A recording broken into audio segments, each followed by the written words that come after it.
Hey everybody, I'm Jason Hiner, Editor-in-Chief of TechRepublic. And I'm Bill Detwiler, Head Technology Editor of TechRepublic. We're here today to crack open the Samsung Galaxy Nexus. This is something that we do every week, and this is our second day in a row doing one live here on the CNET stage. Yesterday we cracked open the Amazon Kindle Fire. So today, Bill, it's the Galaxy Nexus. So why don't you tell everybody why we do this and how long we've been doing it and what the deal is? Well, we've been doing it for about 5 years now, 4 or 5 years. The first thing that we took apart was the Xbox 360, the original, and our audience members liked it so much that we started doing one every week. We take these apart because our audience really likes to know what's inside them. It helps them determine what might go wrong and how they might fix them if something does go wrong and they need to replace something. Very good. So let's get started. Let's jump in and you start cracking open the Samsung Galaxy Nexus. Why don't you tell everybody what's the first thing you do when you're cracking open one of these devices? Well, the first thing you're going to do is try to get inside the case, and you're going to try and do this as delicately as possible. So with most smartphones that have a removable battery, like the Samsung Galaxy Nexus, you can just remove the back cover. That's not a problem. And then you can see the battery right here is inside. So I'm going to take the battery out. And now once we've removed the battery, the phone is powered down, so we're not worried about any kind of shorts inside the device, which is always what we want to do, is remove or disconnect the battery first. Do you find any pants inside there? Or no. Just shorts? Oh, no, just shorts. And so the next point we're going to do is we're going to remove the screws that hold the front case and the rear case onto the front panel assembly. Now luckily Samsung was very kind to us, or kind to anyone that wants to take these apart. They actually used standard Phillips 00 screws. Some device makers don't do that. That we've heard of that start with the name of a fruit, especially. They like to use specialized screws. Yes. Tri-wing screws, pentalobe screws in the case of the Apple iPhone 4, iPhone 3S. And so, but even those there are screwdrivers, sometimes they're tough to find, that you can get to do this, right? So why don't you tell everybody where you get the tools that you use to do these? So that's an excellent point. Even though there are specialized tools required, usually with the internet you can find these kind of tools. You can see I've got a variety here of very small screwdrivers, or screwdriver with bits, and thin metal blades. And I also have some plastic spudgers, as these are called, and they help me just disconnect things from inside the case. You can even get specialized case opening tools that are designed to remove glass cases without sort of marring the surface of the metal on the device. Very good. When we first started this, we actually used a butter knife.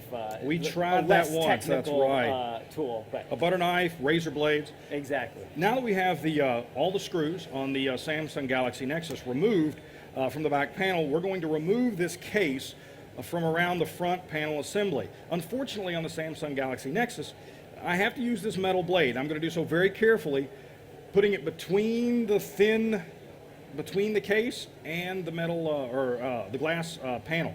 So this we're going to be very gently. I'm even going to use my fingernail a little bit and work our way around the outside of this. And I do have to say, Bill's a bit of a brain surgeon in this. There was a time when we wanted to do more of these cracking opens, and we didn't want it to all be on Bill, and so we kind of would hire some of our contributors, some really highly technical people to do this, and almost always the device came back like somebody had taken a hatchet to it and was not in working condition. One of the shticks that we do is that we always try to put these back together in working order. Actually, I should say Bill always gets them back together in working order, and part of that is because he's real patient with them. You kind of have a little bit of a Zen thing going, right? You can't force this. That's one of the when people ask me, how do I do this, or how can they do this? One of the things I tell them is you have to be very patient. You can't force things. So you can see I've got one side of the plastic here popped loose. And now we have to get the other side.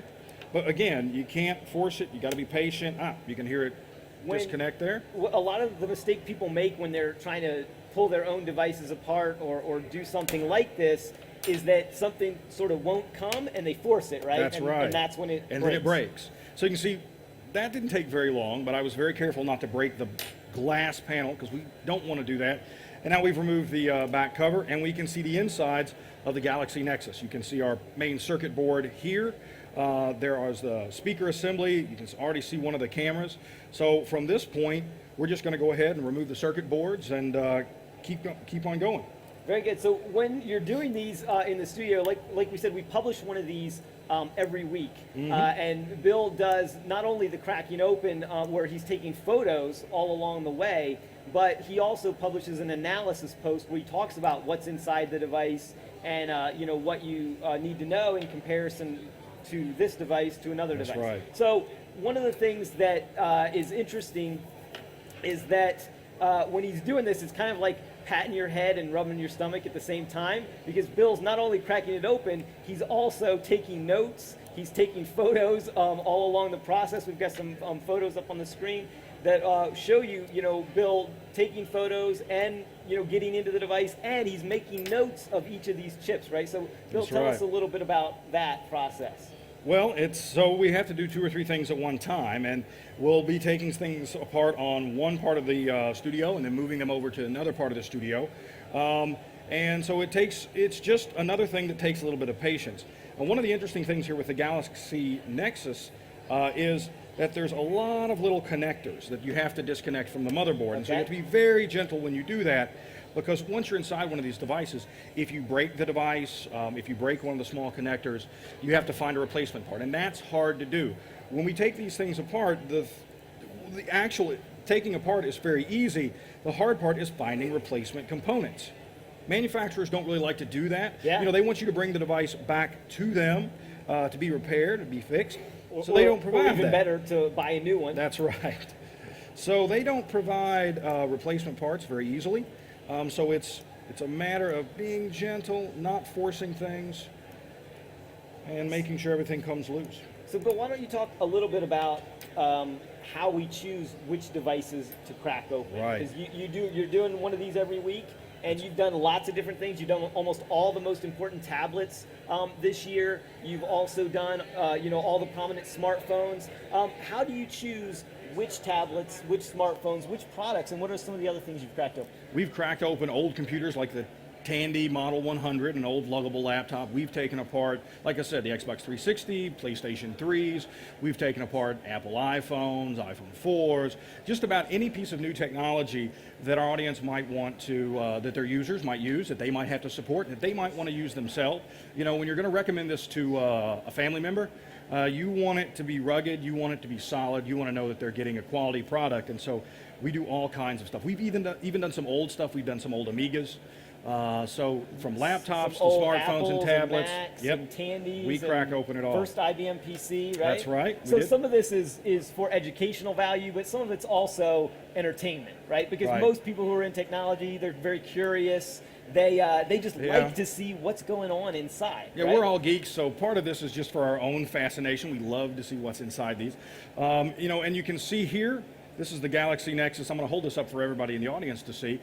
This is the Galaxy Nexus's motherboard, or the primary circuit board. You can see all the chips that are on there, the processor. There are chips on here this has a Texas Instruments processor, a 1.2 gigahertz processor. There are a lot of chips on here from Samsung. There are chips from Silicon Image. There are chips from InvenSense. There are all kinds of different chips on there. And so when we're doing these, a lot of what we do is research on the different types of chips, on the manufacturers of those chips, so that we can see how they're used commonly throughout different devices. And you put those into your analysis post. We do. Right? In your analysis post, you show here are the chips inside. Here are how they compare. A lot of times you'll compare it to other devices. So one of the things that you say when you crack these open often is that you can tell a lot by about the company by the type of device. That's right. When you crack it open. So you've cracked open some things this year that you haven't always been real impressed with, and you've cracked open some things that you were really impressed with, right? So tell us which are which. What are the things that you were most interested in? Well, the Kindle Fire was an excellent example of something we cracked open. We cracked it open yesterday, and just so everybody sees, Jason mentioned that we always try to put these back together. I'm going to show everybody. This is the Kindle tablet that we put back together, that we cracked open yesterday, and I put it back together. So it works, it functions. So everything he that we always crack gets open, them we back get together. It working I mean, always gets them back. I can count on one hand the number of devices over the period of 5 years that Bill has broken in putting them back together or cracking them open. So, like I said, he's kind of the brain surgeon, in this field. All right, so- Bill, what do you got here? So tell us about what you've got. Well, we've removed, like I said, the motherboard. Now we've removed both of the cameras. We have both the rear-facing and the front-facing cameras. And now we're going to remove this board that holds the storage chip and the micro SD card reader. So we're going to go ahead and pop this loose. Again, you're going to have to be very careful when you pop loose these connectors. You don't want to damage the motherboard. And then this is one of the things a lot of people ask me, all these metal plates here. Yeah. These are shields to prevent electromagnetic interference from bothering the chips underneath. So you have to be very gentle when you remove these, or you'll risk damaging the chips underneath. Okay. So we're going to do that, gently kind of pop this loose. And you're popping these loose so that you can see what chips are in this thing. That's right. That when you're doing your cracking open, that's what you want to know. That's right. We want to see the processor. We want to know who makes the baseband modem. We want to know who makes the storage unit. So for example, this is a SanDisk storage unit. This is a 32 gig NAND flash storage chip. And underneath that, we have a lot more chips there. Okay. So Bill, what's, for people that do want to take or, break their device, one of the questions we get a lot is somebody drops their phone, it cracks the screen, and they say, well, look, I just started my contract, I don't want to buy a whole new phone, have to pay retail price for a whole new phone. Can I replace the screen myself, right? You get that question a lot, especially. I do. In fact, I just got that this week. Somebody emailed me and they had a cracked screen and they wanted to know whether or not they should replace it or not. Now, and I'll use the Samsung Galaxy Nexus as a good example. Okay. Here's the problem with a lot of phones. When people break their phone, a lot of times they crack what's called the digitizer, the front glass panel. And that's the part that translates the motion of your finger into the actions on the phone. Yeah. And a lot of times that's the glass, and that's what gets cracked. It's not the screen underneath. Okay. Sometimes if it is the screen underneath that's cracked, then those are two separate components. Okay. Now, with the Samsung Galaxy Nexus, unfortunately, the two are almost fused together permanently. Like with adhesive? With extremely strong adhesive. Okay. So unless you have a heat gun, unless you're willing to heat the edge around this glass here, and separate that from the adhesive soft, and then you can pull it apart. Then more than likely you're going to have to buy them as a single unit. You're going to have to buy the front glass panel, the digitizer, and the LCD screen. So that's going to be a little more expensive. That's going to be a little more because you're gonna expensive. have to get both. Now Okay. on the Kindle, we took apart yesterday. They're actually two separate units. They're very easy to separate. Just simple screws. You lift one right off of the other, and so you can buy them separately and replace them fairly easily. Okay, so if you if you have a device that breaks and you're not sure, if they're separate or if they're the same, you can look at some of Bill's cracking opens that he's done, and that can help you figure out, whether you might need to buy just the digitizer or just the screen or both when you do it. So that's cracking open blog on TechRepublic has all of your cracking opens in it. Yep. Right. People can follow me on Twitter too, Okay. at Bill Detwiler.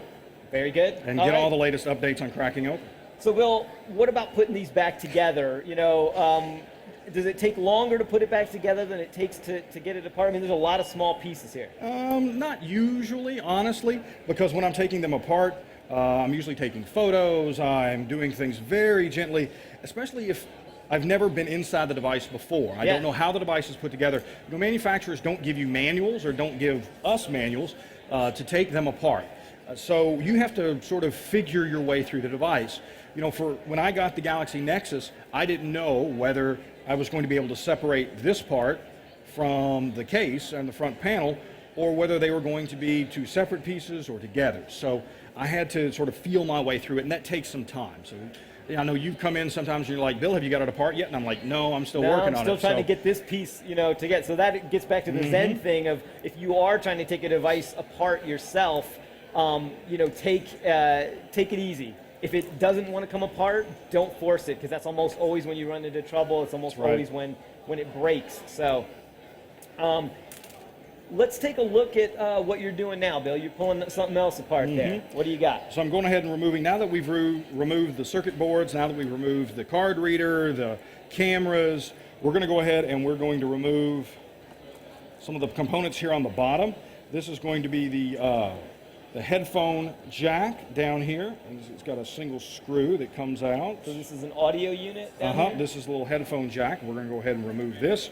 And then at the bottom, we also have the micro USB port and the microphone. So we're going to go ahead, and there's actually the cellular antenna here. You can see these very thin wires. So while we're talking about it, these are the wires for the radios that are inside the phones. And so you have to be very careful with these when you're disconnecting them, that you don't rip them, that you don't break them. So this is a pretty example. One of the things you've said to me before is, about how you can tell a lot about a company by the way their products are made. Is here on this product, they've got a nice line there that holds that antenna wire. That's right. Where you say sometimes you'll go in there and you'll see literally just they've taped like wires down. That's or right, they've taped tape. them across, right? Yeah, and some of the devices, I took apart the HTC Flyer.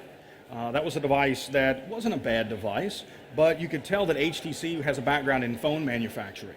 So for example, not tablets, and not that's necessarily a little tablets. tablet. So the way the wires were run inside the case, the way they moved down into the channel, the way the components were installed, it just wasn't as clean as it could have been. It was just a little sloppy. It was a little sloppy. I wish they had put a little bit more effort into the design of the internal as they did on the external. So, and you see that sometimes with products from Apple. They do a very good job inside the device just as well as they do outside the device. Okay. Amazon did a good job with the Kindle. How about Samsung? You've cracked open a lot of Samsung devices. Samsung like does this well one. too. Samsung has a history of device manufacturing, and so they have, you can see, the cracking open is pretty much complete here. Yeah. There's not too many other components to remove. So, I mean, they've done a very nice job of componentizing all the different pieces. The cameras are separate, so if one of the cameras did break and you were able to buy a replacement camera, then you can take this, you could buy, a very small camera like this. You can take the phone apart, put the camera back into the phone, and, you've got a brand new camera. Your phone will work again. How about, one of the questions we get is, how about upgrading your own device? Taking these things apart and, that's an 8 megapixel camera. You know what? I'd like to put a 10, 12, 16 megapixel camera in there. Can you do that? Unfortunately, no. They're really, I actually did get a call from someone or an email from someone the other day, and they wanted to upgrade the memory in their tablet. And I told them, well, I'm sorry, unless you have really good soldering skills and you're going to be able to separate this chip from the circuit board underneath, you're not going to be able to upgrade the storage in the phone. It's just not practical. These things are designed, they're customized. These parts are all custom. And the software that works with them, right, yes, is customized and sometimes too. the drivers that work with the camera may or may not work with a different camera. Yeah. It's not like a PC where you can buy a different video card and the video card will come with drivers. And you just put new drivers in. new drivers on there. You'd have to, if you were to replace the camera, for instance, to my question, you would have to somehow get into the software itself and replace that driver, and that gets really messy. You would. I mean, you really just have to find a part somewhere. So if you were to buy a Galaxy Nexus and you drop it the next day, well, I hope you have insurance and take it back to the store and get the, replace it under warranty. Yeah. If the warranty is expired or if there's really nothing to lose, then yeah, sure. Go online, and you're willing to do this kind of thing. Right. Sure, go online, see if you can find the parts. You might even be able to find an old one that no one is using anymore that they're willing to sell you for parts. Like maybe it has a cracked screen, but maybe you need to digitize it. Or maybe it has, it won't charge anymore, but you need the screen out of it. Well, you can do that. So that's a good way to sort of find spare parts, because most of these manufacturers don't sell spare parts to the public. So it's not as if you've had your phone for 2 years and you can just go onto Samsung's website and buy a new camera, buy a new, sure you might be able to buy a battery, but not a new camera, not a new card unit and memory chip. That's going to be harder to find. Okay. So talk about some of the things that you've got coming up that you're going to crack open, because you've already got some things in the hopper that you plan to, or what are some of the things you've seen at CES that you are interested in cracking open as well? Well, I'm definitely going to try and get Samsung to give me one of the new OLED TVs, but I don't know, they might not want me to do that. 55-inch the OLED? 55-inch OLED, or maybe the 80-inch. 80-inch, even better? We have cracked open a 55-inch TV and looked at the hardware inside of that, but Samsung LED, that was a 55-inch Samsung LED. That's right. That's on our site. Maybe Sharp will send me an 80-inch LCD. So if you're out there, Sharp, all right, send me one. What else? We're also going to be taking apart the Motorola Zyboard, their new tablet device. We're going to take that apart. Kind of the Zoom 2. That's right. We're going to be taking apart, I think, the Motorola Droid Max, which has a much larger battery in it. Oh, the Droid Razr Max. The Droid Razr Max, yes. It has a much larger battery in it Okay. than the Droid does, which is very important for people that don't like phones like the iPhone, but they like phones like the Galaxy Nexus that have a removable battery. A lot of Right. people can't get through the day on a single charge, so a bigger battery will help. Okay. We're also going to be taking apart, I think, the Asus Transformer Prime. Okay. We've got Popular that on deck. convertible tablet. Yep, another tablet we're going to be taking apart. So there's a lot of exciting things coming up in the next few weeks. Asus ZenBook, isn't that one Yeah. that's coming up there? That's one of the ULVPCs, the Ultrabooks Yep, that have new been popular at the conference. Some other Ultrabooks have been popular here. What are some of the Ultrabooks you've seen that, because we crack open some laptops as well. What are the ones you're most interested in and you think the audience would enjoy seeing cracked open? Well, the Samsung, the Ultrabooks from Samsung, we took open one of those, a Series 9. Okay. It was a good quality. They've got some new stuff here. Acer has a really nice Ultrabook that we took apart just last week. That should be pretty popular. How about the new HP? What was the one? The dual glass HP? The HP Envy HP looks Envy? really exciting too. That's on my list of things I'd like to take apart. It has a Gorilla Glass front panel, not just behind the screen, Yeah. but on the top too. So they say it's more scratch resistant. I'm not so sure about shatter resistant, but it looks very nice. Yeah, I have my doubts about that one. Okay, but what else? Anything else you've seen here that you'd like to crack open? What are the things at CES that you're most interested in, learning more about? Well, I really like the Nokia, the Lumia 900. I can't wait to see that. A very nice another phone just like this, an LTE phone. Yeah. This on AT&T though, so it'll be interesting to see the chips inside that and how they differ from this phone that's on the Verizon's network. And it'll be interesting to see the new, the new TVs, the new Ultrabooks. There are a few more sort of tablets that are kind of interesting and kind of on my radar. I did go up to Razer's booth, give a shout out to them yesterday. Yeah. And they have their new Blade laptop, which is a high-end gaming laptop. So if you're into gaming and if you have $2,800 burning a hole in your pricey, pocket, isn't it? this is a 17-inch laptop. It has a really unique switchblade interface. And so that should be interesting. A lot of nice hardware inside there, a lot to see. Yeah. That's going to be exciting too. Okay, so Bill, where can people go to find Cracking Open, and where can they go to find you to learn more about the stuff that you're doing? TechRepublic.com. We do a Cracking Open every week in the Cracking Open blog. We also do a video describing the device and the teardown. And then you can always follow me on Twitter at Bill Detwiler. All right, so you can also find me on Twitter at Jason Hiner. And so thanks for CNET for letting us come up here and do this. That's right. We're going to wrap it up. So thanks so much for joining us. Up next will be Molly Wood hosting the CNET Women in Tech panel. You don't want to miss that. Got some real heavy hitters coming up. So stick around for that. And we'll see you next time. Thanks.